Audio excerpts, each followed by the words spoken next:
Welcome to the Gruber Morning Show.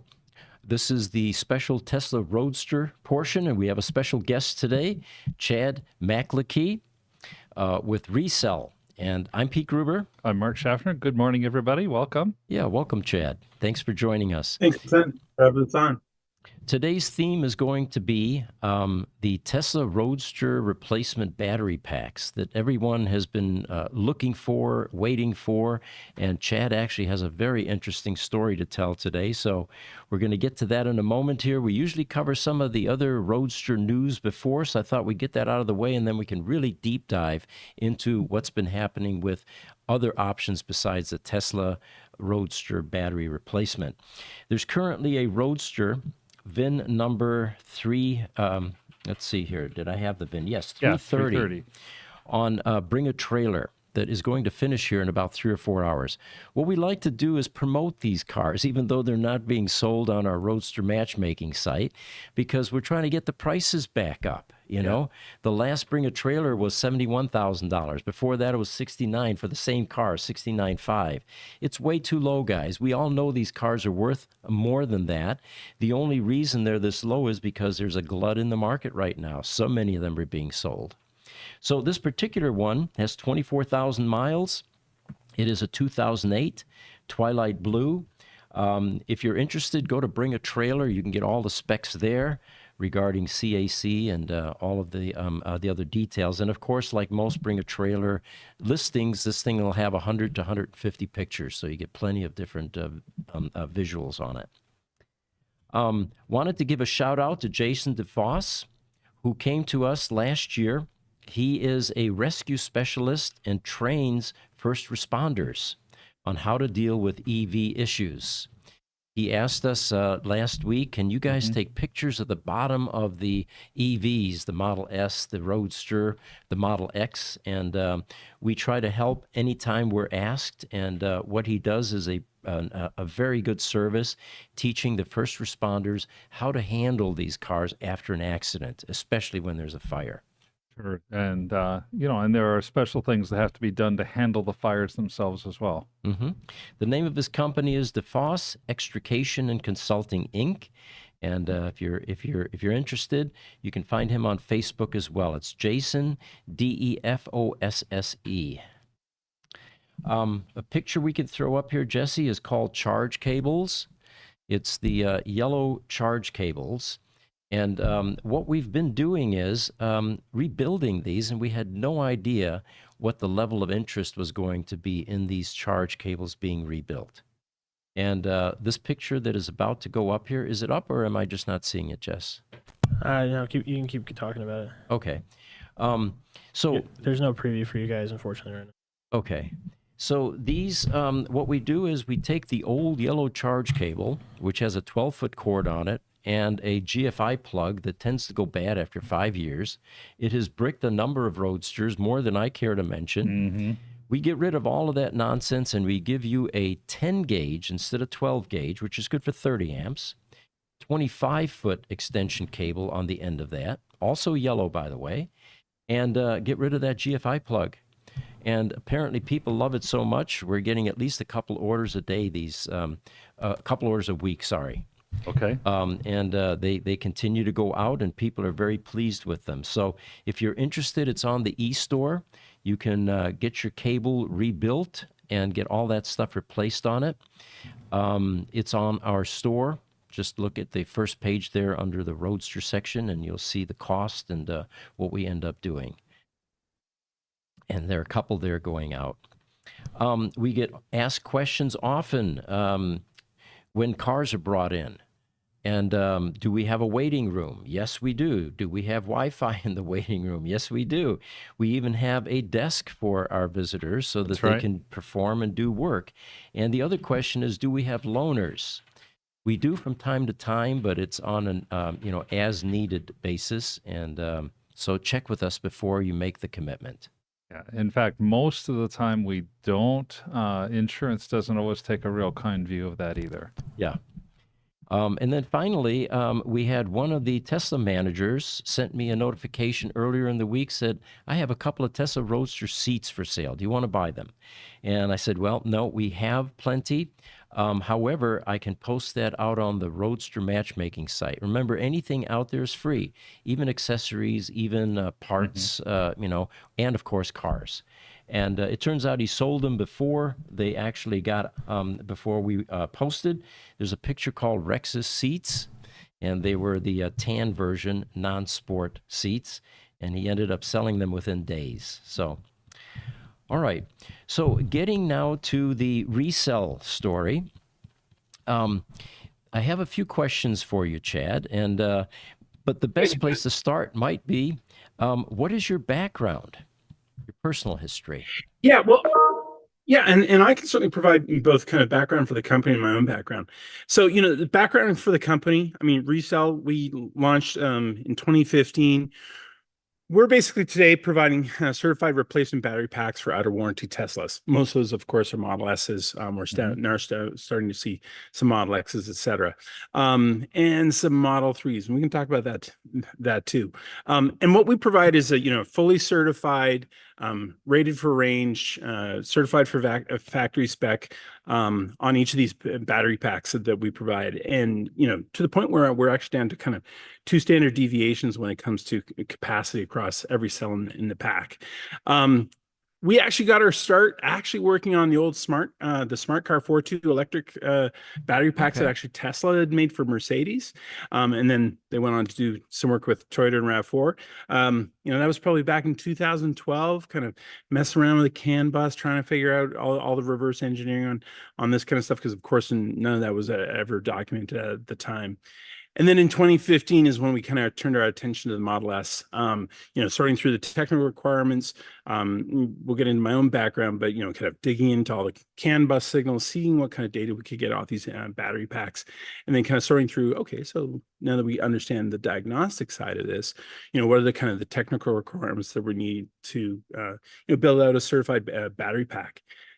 In terms of my own kind of background, actually, was actually a VP for product at Continental, actually in their interior division. It sounds kind of an odd name, but this is the division that's responsible for all their, their ECUs, instrumentation, all the ADAS capabilities, and everything else that they're providing for Mercedes and a number of OEMs, and was responsible on the product side for, both the firmware as well as the hardware development there.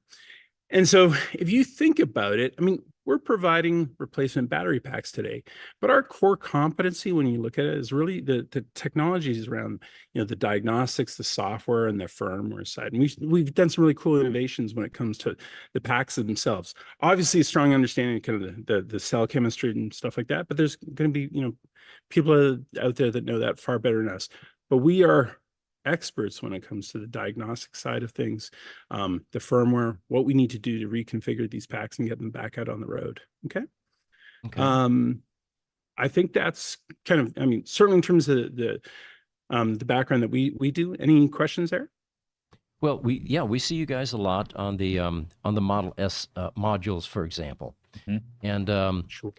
When did you start Resell, by the way? How long ago was that? Yeah, so 2015 is when we kind of formally launched. And if you kind of think of it this way, is that it's one thing to kind of go out and figure out kind of the technical challenges, like, can we fix these battery packs? And we answered that kind of back, around 2015. We were out there kind of picking up cars, salvage cars out of auction, one at a time, kind of working through the battery packs themselves. Of course, at this point, though, 2015 through kind of 2018 and stuff, and a little bit beyond, these packs were, these cars were still under warranty, right? And so from that perspective, there was no kind of commercial business, or certainly not the scale that we'd be looking at.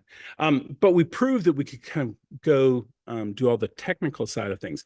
But that's great. You can fix them, but can you make a business out of this?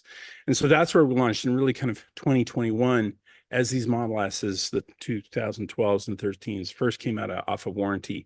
And then how do you kind of go build a business off of that, right?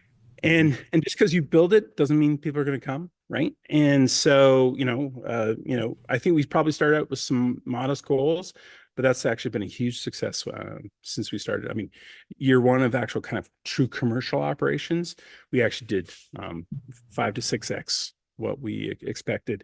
And then again, last year, we were almost 3 times, right? So this Mhm. business has grown substantially. In fact, our new facility here is actually in Schertz, Texas. We moved out of, we had a very, very modest shop that we started out with, and we quickly ran out of room, right? So Mhm. we've expanded Right. into new space here. This new space will be able to do up to 200 packs per year, right? And we're steadily marching towards that already. We've got an initial 3-year lease on the space here, and we fully expect to outgrow this space in a matter of time. Ultimately, kind of moving to kind of a 89,000 square foot space.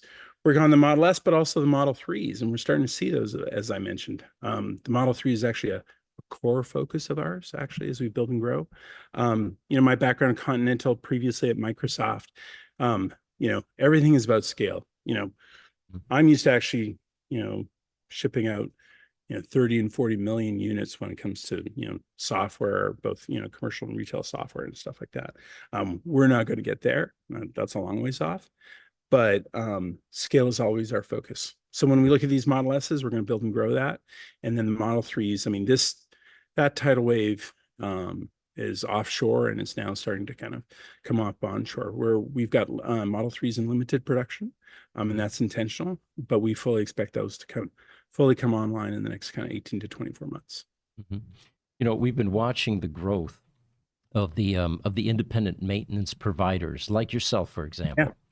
And in 2017, we were buying flood damage cars with the 2 hurricanes in the United States, Texas and Right. Florida. So you're Yeah. And of course, these were out of warranty cars. They were salvage cars. They couldn't go to a Tesla service center. So the only way to put these on the road was for a company like us to do reverse engineering. At that time, we didn't have enough Roadster business. So, that activity actually generated the revenue we needed to keep the machines running. Then we began to watch these cars coming off warranty, and the problems with the packs. You're on the Facebook site. Let's talk about Ray's site there, the BMS 029 underscore. Yeah, I call it Ray's site because it's got too many letters and too many numbers in it. But it's a great site because. Well, but those numbers are great when people are trying to figure out, like, hey, here's the error code. I need help, right? And folks are landing. So in that respect, I mean, it's, in terms of a search term, it's a perfect naming convention. Yeah. So then we began to see the other independent service providers beginning to emerge. And, there are dozens of them out on that site now, like Paul Erickson, for example. Give a shout out to him. He comes from the forklift world, and he started contacting us, and he says, how do you do this, right? And Archie Tignor. I mean, there are a whole bunch of them out there that are providing a good service, including yourselves, to these companies or to these customers that have problems with their battery pack. Now, putting it back in perspective, people ask us all the time, well, does this mean I shouldn't buy a Tesla because they're all going to have problems? These are aberrations typically. There's so many cars, so many Teslas out there that continue to run just fine that don't have this problem. It's the ones that do that make the headlines. Yeah, I mean, we live in a world of failure, right? Right. And so when people can say, well, the statistics is like, well, 100% of these Teslas are failing, right? But that's just not the case, not even remotely the case. We're the hospitals where everybody's a patient and everybody's sick and needs treatment, right? And you lose sight of you lose the perspective about how many successes there are out there. But you've watched the people out there grow and develop on that site. What do you think of all of the new people coming in? Do you have any concerns? Do you have any observations? Yeah, I mean, and we probably are, probably people think we're too conservative about this, but I mean, our primary concern when it comes to this is safety. In fact, you mentioned Paul and others, and these guys are safe. There's no question of that, especially Paul. But we're out there making sure that and we regularly share information with other service providers, people who might be, our competitors, because we work nationally, right? We bring cars in from Maine, Massachusetts, California, all over, right? But the key is kind of, first and foremost, we're out there kind of sharing kind of safety information in terms of how you go about this. But then also, we've all been in the DIY world, right? And we're all kind of, pirates and different things, right? And so we're out there, we're out there consistently kind of sharing kind of best practices, if you will, with those folks. Because, at the end of the day, right, it really can and should be about the owner and the customers here. And we always want to ensure that, that they're getting good quality product. Clearly we have some core competency that, clearly differentiates us from others, and we'll always kind of guard and respect that. But at the same time, we're out there regularly sharing with these guys. So in terms of our thoughts around it, we're delighted, and ultimately, we actually see a world where we're out kind of partnering and sharing our technology capabilities in terms of the diagnostics, but also making these into kit forms. Now, we're behind on that. We've got a lot of work here that we're trying to sort through, but ultimately being able to provide this kind of capability to other third-party services, right? Because the service infrastructure for EVs is just completely lacking. We all know that, right? And so we're out there wanting to kind of build that, if you will, that kind of ecosystem. And we're, and I'll be very blunt, right? And our goal is to make sure that ecosystem has kind of resell tied to it as well. Okay, so that's what we're looking to do there, and we're happy to share with folks like the Pauls and Bernard Tripp, who's out in, I think, I'll apologize if it's South or North Carolina, I believe it's North, but lots of great folks out there. At the same time, there's some cowboys, right? And we're and that also concerns us at times. So folks want to get out there and be cowboys, and kind of F around and find out if you'll pardon that, but and we're at least making sure that on those lists and those forums that we're at least sharing best practices, both around kind of safety and ultimately for owners and stuff. Because guess what, there's families, children, owners that are actually in those cars, in their homes, and that's critical for us. Yeah, and some of these guys are working on those cars in their garages, and with a 2-story home. Completely.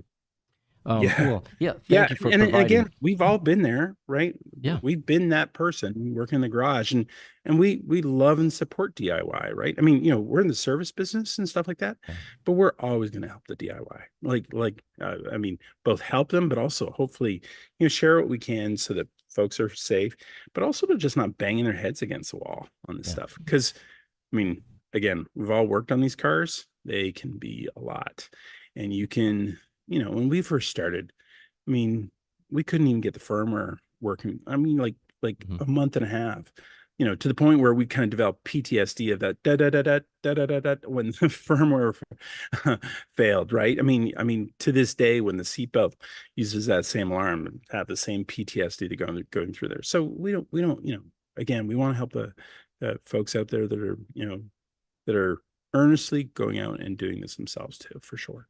Very much appreciated, Chad, by the way.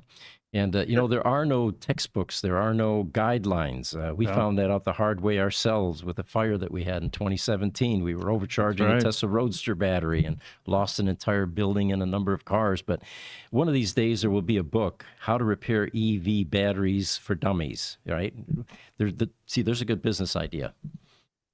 Well, for sure. What I'll say, and Tesla's obviously, it's been, pulling teeth at times, but Tesla's moved a long ways towards that, right? Like toolboxes out there now, the documentation, all that capability is there. If you spend the time to go work on it and you're serious about it, and that you can, I mean, those tools are there.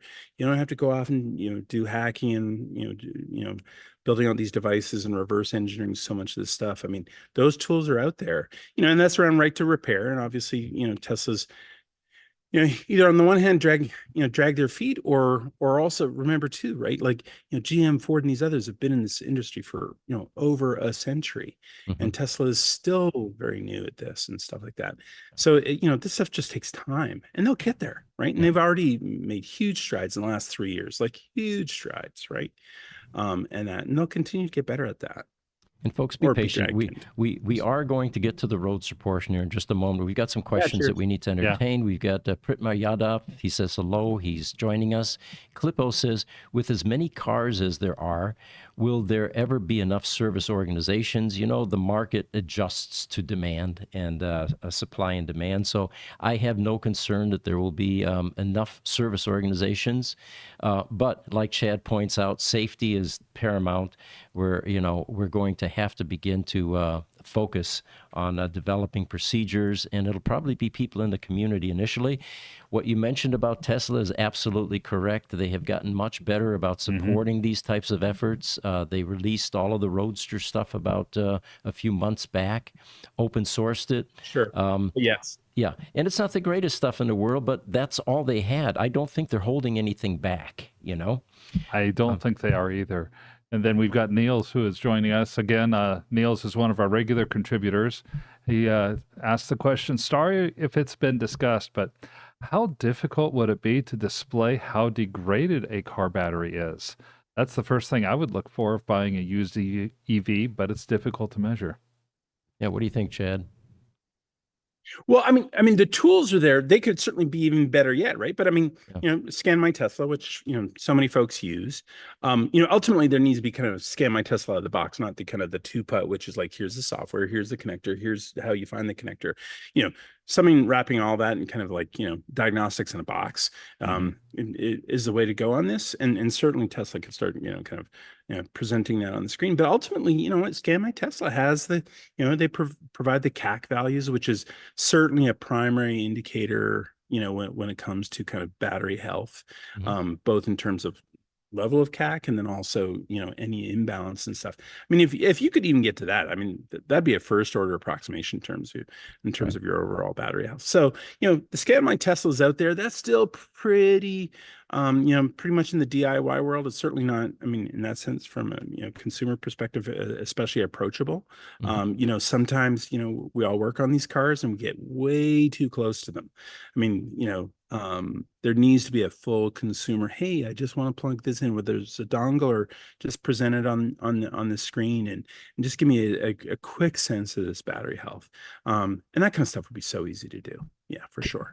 It's something we've toyed with. We're focused on, working on the packs, et cetera, versus some kind of consumer offering. But I mean, great opportunity for that.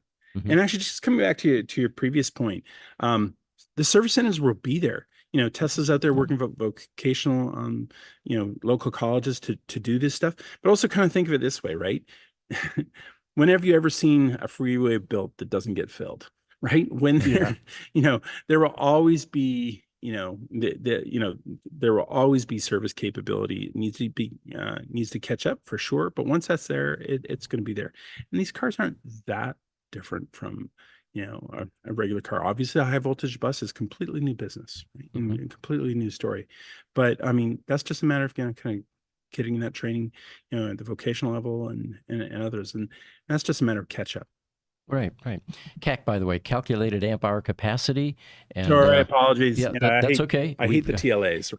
And, this late in the game, bring a trailer still does not make that a mandatory, specification on the Roadsters. And typically, though, the members will chime in and say, what is the CAC? Can you get it? We've got a newsletter if you're interested. It's out on our website, how to calculate or how to get your CAC value from the Roadster. So what has the Roadster community excited, Chad, is your product for the Tesla Roadster.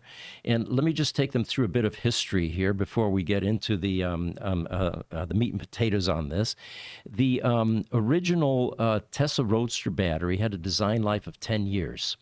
I talked to J.B. Strobel a couple of years ago, and he's got 2 Roadsters, and he was surprised that they were lasting more than 10 years. We've got a Roadster. In fact, I'm test driving one right now, VIN number 18, original legacy Tesla Roadster battery pack.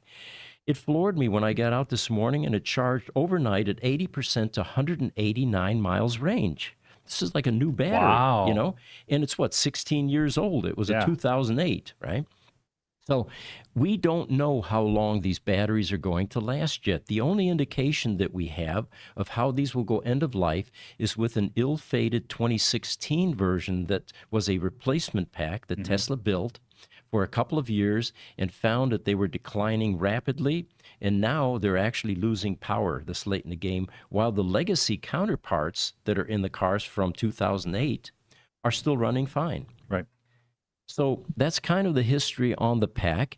And thankfully, Tesla stopped production of the 2016. There was a 2-year hiatus where, like any responsible manufacturer, they stopped making a product that wasn't living up to expectations, and then started again around 2020, 2021.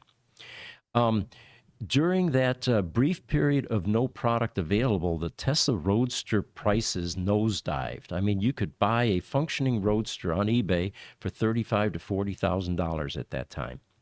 And then once there was a solution again, they began to pick up in price, reaching a peak eventually of about $120,000, $130,000 for non-pedigreed Roadsters. And currently, with economic conditions, they're down to $70,000 to $85,000 again. But Tesla is making a successful replacement battery pack. They were making it for $29,000 up until October 2nd of 2023, and then finally realized that they were selling them under cost, most likely because we've run the numbers. You know, we did everything, including trying to find the clamshells and the molds for those and the cells and all of that. And then they raised the price to $40,000 plus tax October 22nd of 2023. In the meantime, the whole Roadster community has been waiting for an aftermarket solution. And at $40,000, that may become more attractive. It certainly wasn't at 29. We couldn't justify it. I don't know what your spreadsheet said, but ours said, nah, we're not going to get it. We're not going to get there, you know?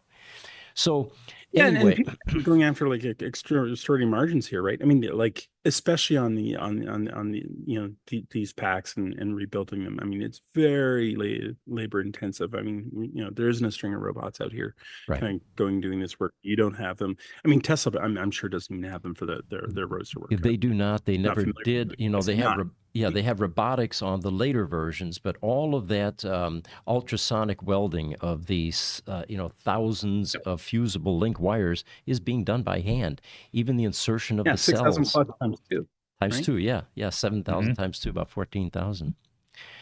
So they eventually started making the pack again. The only thing they changed was the lead times were getting ridiculous, 2 years to wait for a battery pack, but they allowed elective replacements. In other words, cars were running fine, but those owners wanted to upgrade anyway. Now they're only allowing bricked or dead cars that are eligible for the replacement. And here locally, we work with Tempe, Arizona Service Center.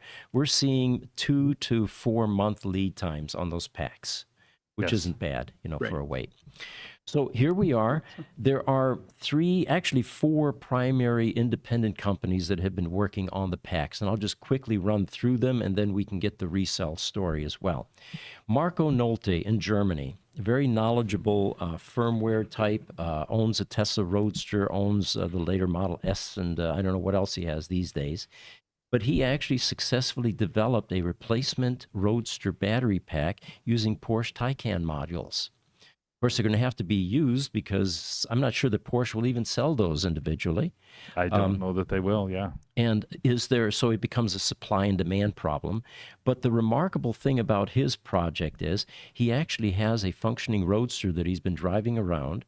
It's still throwing some errors, but he has it working. Yes. He contacted me just recently. He said that things have slowed down a bit. His coder, he's got a full-time coder working on this, is in South America right now. He said that they're assembling the final version of the pack design, which integrates into the existing ESS enclosure and uses water cooling, so he has thermal management. Okay. Wiring everything so that it's going to be plug and play, and fast charging included, which surprised me. What we're talking about here is the AC and the DC charging, so it's going to have the equivalent of a JDMO. And with our project right now to convert Roadsters to NACS connectors, it's entirely possible that one connector will now take care of supercharger and destination charging for a Tesla Roadster, which is unheard of right now. Wow. He said that took quite a bit of engineering, way more time than he expected to make that work. He's documenting all the wiring harness and changes so it can be produced by professional manufacturers. In other words, scaling, which is another question we're going to have for you. How do you take it from the prototype in the lab to actually scaling?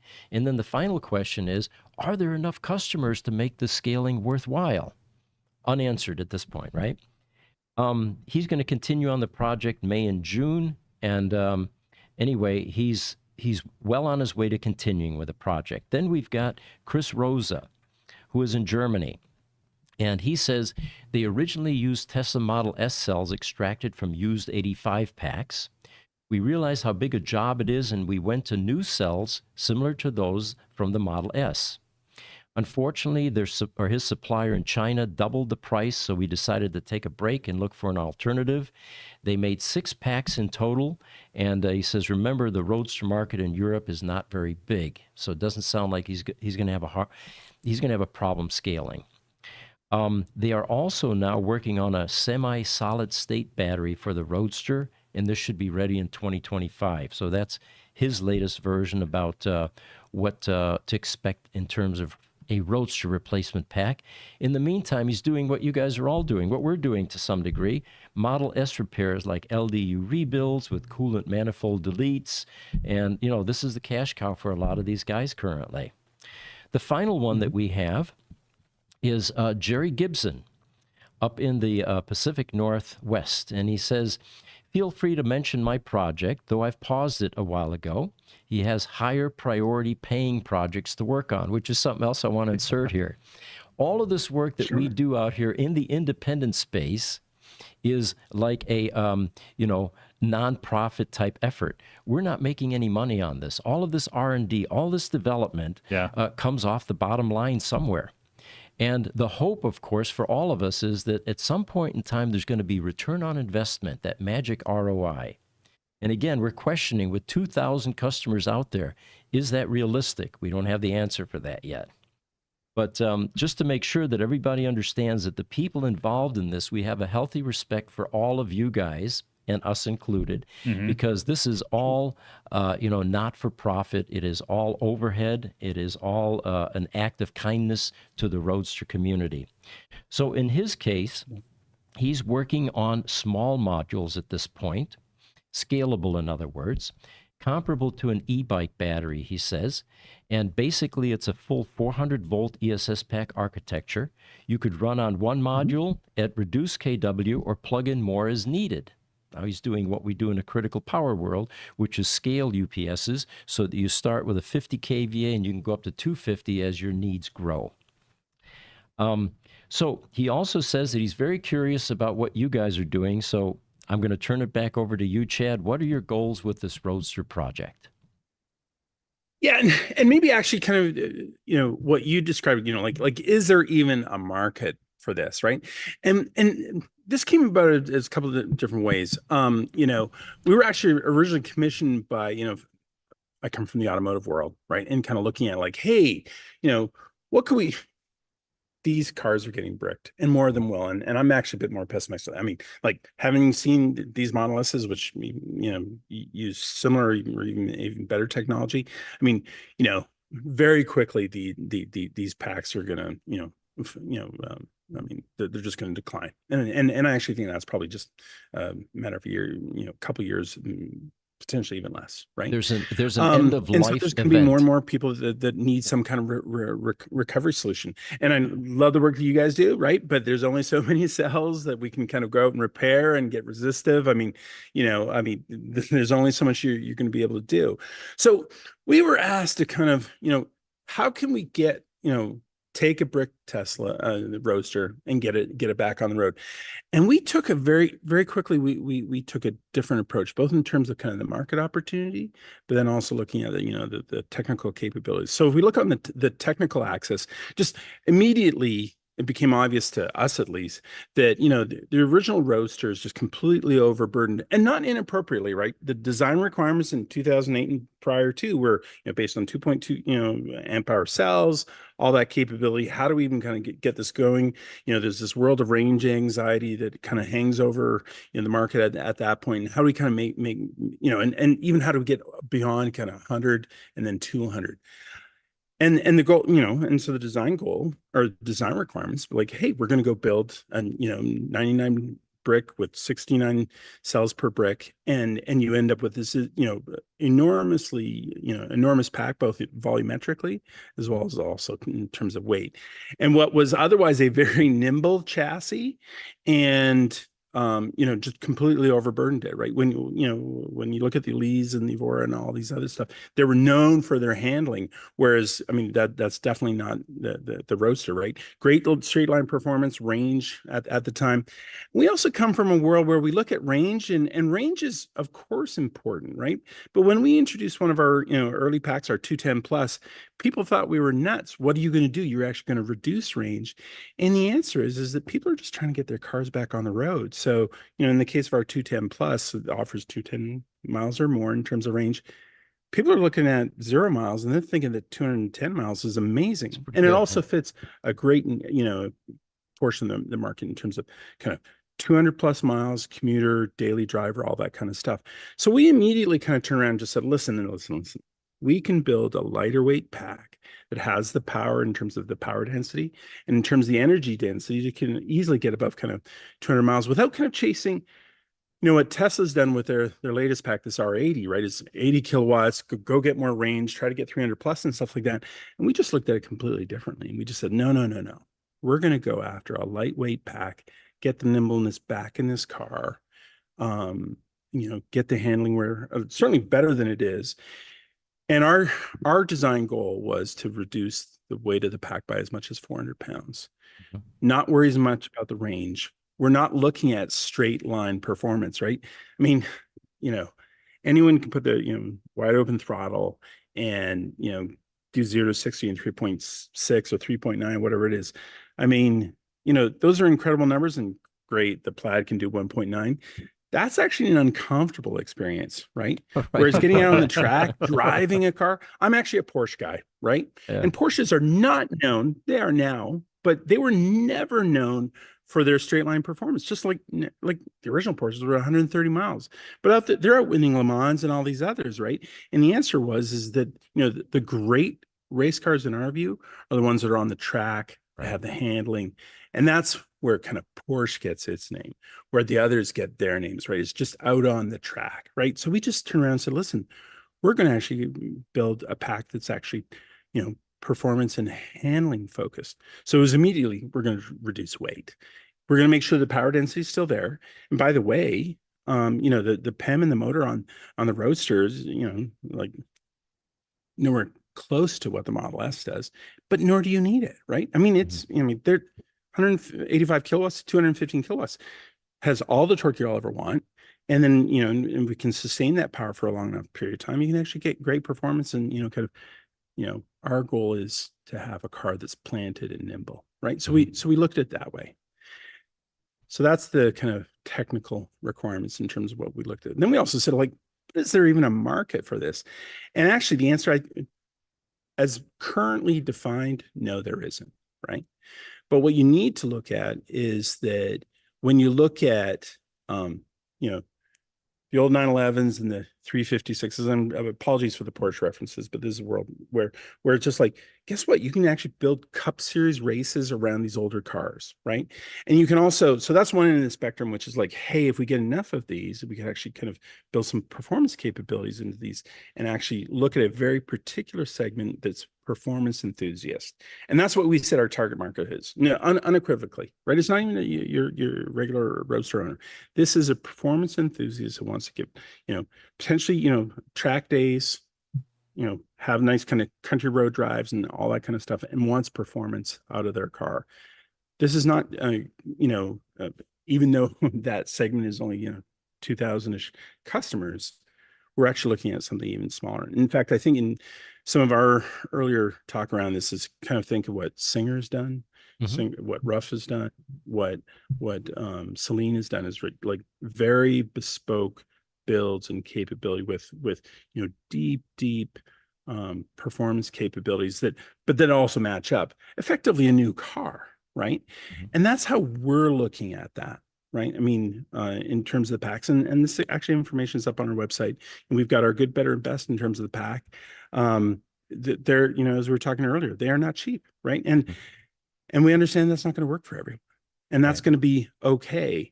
Where we think there's an interesting opportunity is really kind of around that kind of bespoke, capability from the bottom up. And that's where we were commissioned to kind of pull together a pack that was kind of truly performance related. We looked at it and just said, listen, we can reduce the weight. We can also make, Frank, we've actually got a hot swappable, and we'll provide photos of just, we're doing manufacture on the cases right now.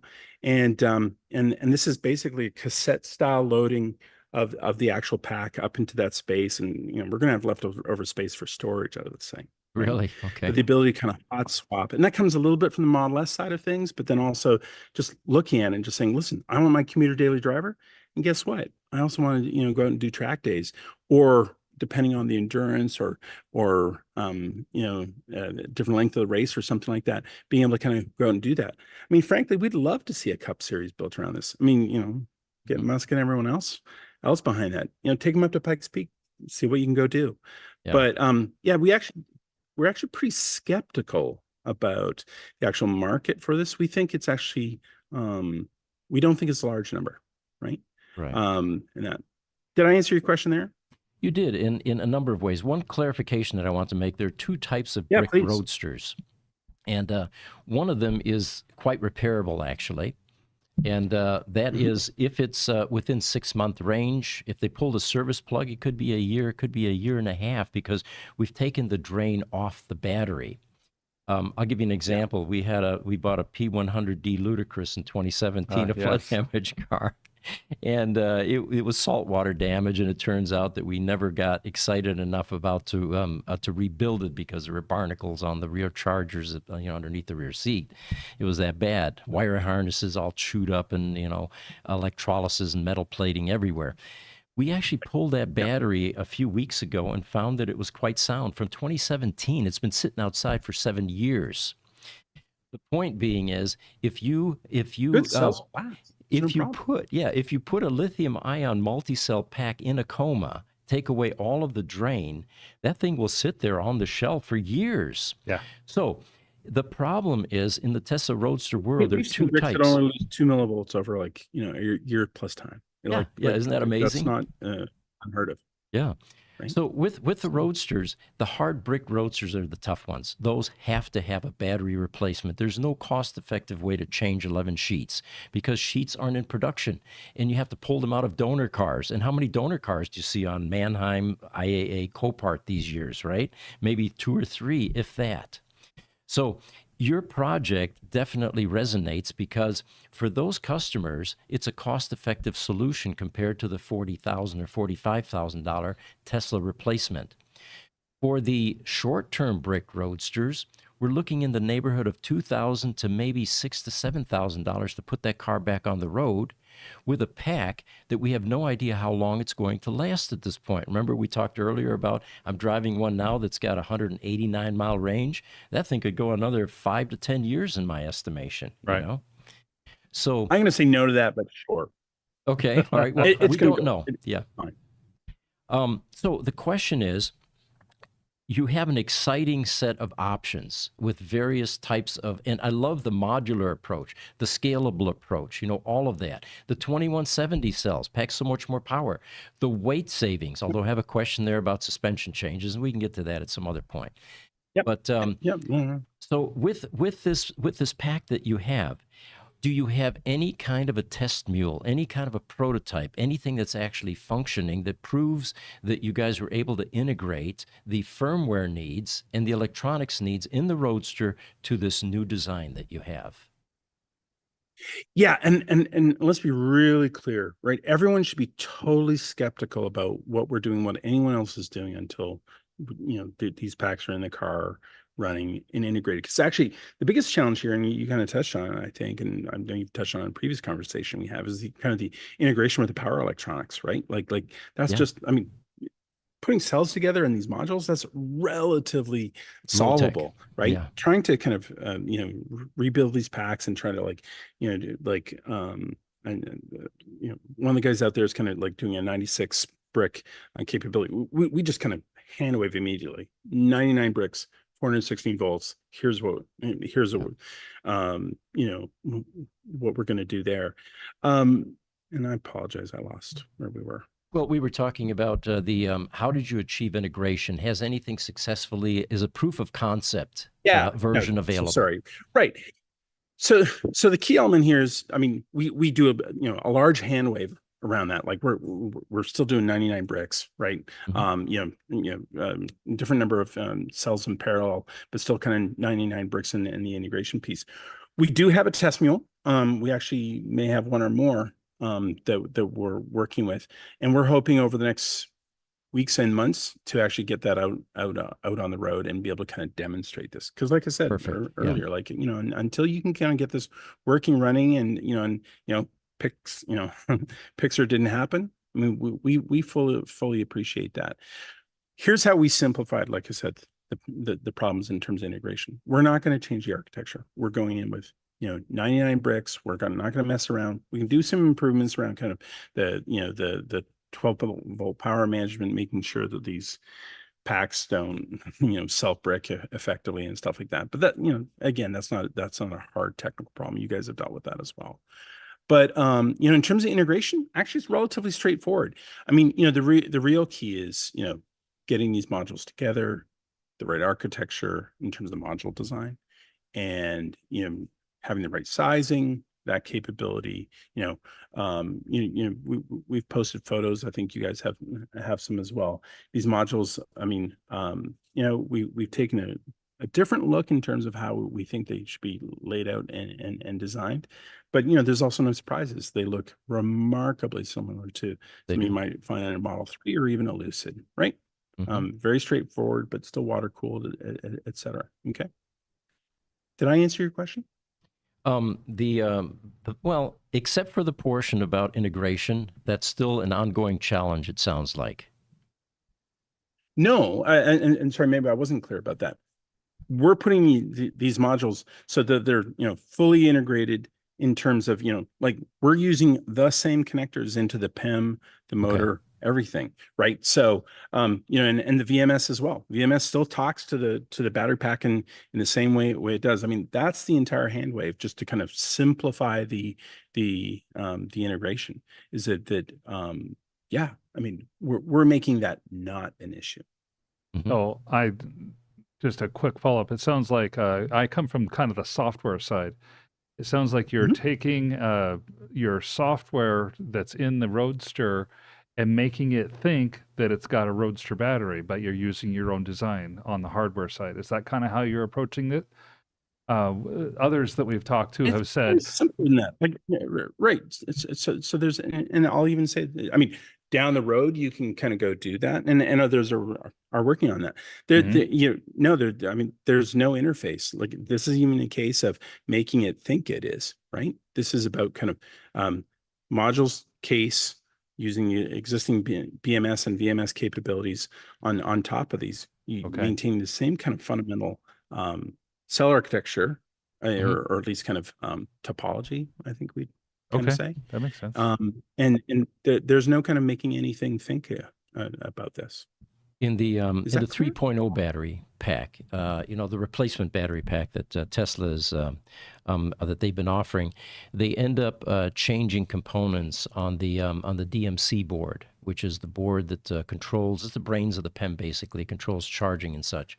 So it sounds like in order to use these different cells that you're using, you're doing something similar then, or were you actually able to fool the existing hardware and the electronics into accepting through an emulation process your packs? No, right, and again, there is no emulation, right? I mean, if we're delivering the voltage, the current, we're not seeing any sag, because these cells, in terms of voltage sag, these cells have that capability, right? So the answer is there is no emulation when it comes to that, right? Well, it sounds like you've made major progress. Tesla's making those changes, and others do, and you guys do. There's firmware updates, but you can still run, effectively. I mean, if you were to take the existing sheets and put new cells in them, they would work and run, right? There's no need to build any emulation software. There might be deficiencies in terms of how that pack works or runs, and all sorts of ways we'd like to make it better. But fundamentally, that will work. what they end up doing is, since they have migrated from 2.2 amp hour cells to 3.2 amp hour cells, which then gives it the full 80 kWh, is that they change some of the charge resistors on the DMC board in order to accommodate different charge curves and charge ratings for those cells. The actual microprocessors that are on the BSM boards, for example, in the sheets in the Tesla Roadster, with your modules, does it have a replacement BSM board that basically replicates? No BSM at all? No. No. No, same BSM. So you're using the same BSM boards that are on the 11 sheets currently then, right? That's correct. Okay. All right. Well, it sounds like you guys are making great progress. I mean, I'm impressed, and I think the community will be impressed, especially some of the technical people that are watching this that are also working on this project. So be prepared for some questions, and they're going to ask you to give away your secret sauce. And yeah, absolutely. I mean, one of the other things too is that, like, unlike the R80, we're not trying to go over capacity, right? We're staying down below the envelope, right? You know, the EMS and BSM, you know, and the battery management boards all are kind of familiar with, right? So, you know, at least from, you know, otherwise looks like black box. Now, we've changed some of the topology with it, with the individual modules and stuff like that. But yeah, no, absolutely. I mean, you know, and we're not being absolutely, you know, the existing battery management system can and should be improved. But the first, you know, the immediate hand wave on this is not messing with that. Like, there isn't an emulation layer to this. Okay. Could it be improved? Yes. You also mentioned warranty, 2 years, I believe it is, right? 25,000 miles. Yeah, yeah. Still playing with that? And we try to do kind of a menu approach for our customers. And we've always kind of looked at this, right? You know, again, at least on the Model S side of things, these are second and third owners. You know, if customers want that warranty, we'll provide it, but it's always kind of like a la carte. Not because we're trying to not have that warranty. It's really just, you know, if customers want that, we always want to provide. You know, we're absolutely focused on lowest cost capability, at least on the Model S side. One thing I should also maybe be clear about too is that, and we've talked about the kind of the performance capabilities of this. We also, you know, we come from a world of kind of recovery and getting these cars back on the road. So we actually have a very specific flavor for the module, for the pack, that will have definitely, you know, materially reduced range and power output, but with the goal of, you know, kind of effectively a recovery pack, right? To get these cars back on the road. Really kind of a city driver kind of performance along the range of. I happen to have a Fiat 500e, so it's probably a, you know, kind of 80 kilowatts, 90 kilowatts, that kind of capability, kind of spirited, if you will. But because we always want to make sure that there is a solution out there, you know, not so much budget conscious, but, you know, folks who can kind of make that decision. So we never want to leave any owner high and dry when it comes to these things. Now, Chad, you had mentioned also that you would be that you would work through dealers. How does a company get set up to, once you have this pack mature, it is scalable, it is off the shelf, it can be ordered? Do you foresee other companies being able to install this pack in Roadsters, or would all these run through your shop? So, yeah. So, I mean, there's third-party service providers on the Model S side and Model 3 side for sure. We don't envision this going through dealers. There's a conversation there, but we wouldn't expect that. Okay. All right. Any concerns about Tesla accepting these vehicles at the service centers? And the reason I say that is, the type of repairs that are typically done on the Roadsters, with the type of work that we do, it does not negate the fact that a customer can take their car to a local Tesla service center to get work done. If, however, there is a modification done, like the JDemo, for example, Tony Williams ran into this for years, the Tesla service center wouldn't touch it because they were concerned about safety issues. With the type of modifications that you're making to the replacement battery pack, have you started any communication with Tesla, or have any predictions about whether these cars will be able to be run through a Tesla service center? at the end of the day, Tesla's going to make that choice. I mean, and that already occurs with our existing packs. We don't have issues with the existing battery packs. They're also same case, factory spec, all those kinds of things. But obviously, I mean, there's no question Tesla can. I mean, they're in the world where they can say, no, we're not going to go fix that. Right. So, I mean, the same would be true here. There's no reason why they shouldn't be able to. But I mean, we would probably fully expect that they would not. Right. I mean, it's a different battery pack. And, and to be fair, I mean, there's a lot of, voltage, and I mean, these packs are lethal. Where obviously, everything is done by the book. Everything we do is done by the book. But at the end of the day, I mean, that's going to be Tesla's choice to service them or not. I mean, and that already exists, right? They can already look at a salvage pack, a third party, they decide that already today. And generally they decide no. So probably the answer is no. Yeah. Okay. Well, Chad, we thank you for joining us on this podcast. We give a voice basically to the Roadster community, and I'm sure that there will be more updates. We'd love to have you continue to, give us information about this pack, how it's evolving.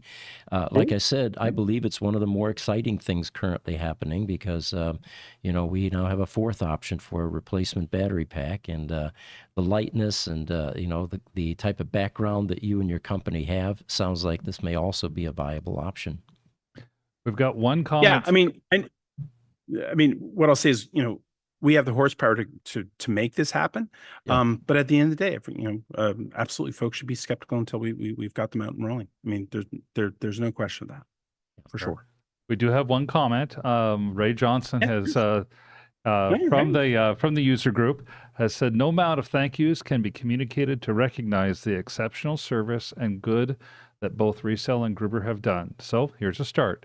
Thank you, Chad. Yep. Thank you, Chad. And thank you, Ray, for making that comment. Thanks. We appreciate it. Chad? Yeah, of course. And me too. Yeah. Yep. Do you have anything else for us that you'd like to share with us? How do people reach you, for example, that type of thing? Yeah, I mean, well, and actually, this information is actually all on our website. We're very transparent about the specs. And like I say, we have kind of, and effectively there's a Roadster section on our website. We have both kind of that performance, here's replacement battery packs. And then we actually have a specific section called out in terms of recovery, both in terms of a recovery pack that is certainly more cost effective, if you will, and then also and we're calling it charge recovery, right? Which is right, and as you described, there's certainly lots of opportunities if the pack is still in good shape and it's just under voltage, that's very solvable. Right. And so we've got both kind of the performance enthusiasts, but also, the recovery options as well. Okay. Perfect. Chad, thanks for joining us. Take care. We'll see you next time. Cheers. Thanks, guys. You bet.